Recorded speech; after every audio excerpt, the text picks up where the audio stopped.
राष्ट्रिय स्वतन्त्र पार्टीका अध्यक्ष तथा पूर्व उपप्रधानमन्त्री तथा गृहमन्त्री रवि लामिछानेले उच्च अदालत पोखरामा आफू विरुद्ध परेको उजुरीबारे अनभिज्ञता प्रकट गरेका छन्।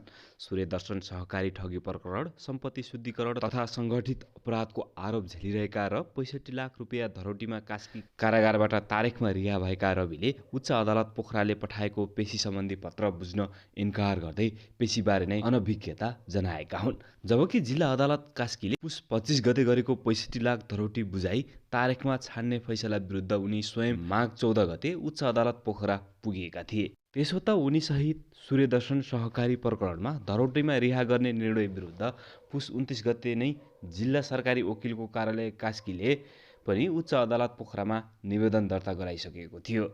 सोही निवेदन उप 4 पटक पेशी सरेपछि जेठ 1 गते बिहिबार बहस सुरु भएको थियो।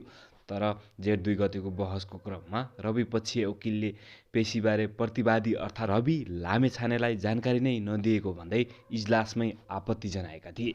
सो आपत्तिपछि उच्च अदालतका मुख्य न्यायाधीश डाक्टर रत्नबहादुर बागचन्द र न्यायाधीश मिलन कुमार राईको इजलासले पेशीबारे पूर्व डिआइजी छविलाल जोशी र रवि लामेछानेलाई जानकारी गराउन आदेश दिएको थियो। सो आदेशपछि उच्च अदालत पोखराले जेठ 4 गते आइतबार रूपन्देही कारागारका रहेका रवि र छविलाई पेशी चढेको जानकारी सहितको पत्र पठाएको थियो। पत्र लिएर रूपन्देही कारागारका प्रमुख सुरेश भण्डारी आफै रवि र छविलाई थुनामा राखिएको ब्लकमा पुगेका थिए। मैले उहाँहरूलाई बिहान 10:05 बजेतिर उच्च अदालत पोखरामा आएको पत्रबारे जानकारी दिए। कारागार प्रमुख भण्डारीले भने पत्रकारसँग टेलिफोनमा भने उहाँ रविले यहाँ त्यहाँ पनि पेशी परेछ, ल म मेरो कानुन व्यवसायीसँग कुरा गर्छु भन्नुभयो। भण्डारीका अनुसार उनी पत्र बुझेको जवाब आउला भनेर 11 बजेसम्म कुरेर बसे, तर जवाब आएन। उहाँहरूले हस्ताक्षर गरेर नदिएपछि, कुनै जवाब नदिएपछि मैले उच्च अदालतलाई लेखेर पठाएँ। त्यसपछि म उहाँको ब्लकमा गएको छैन।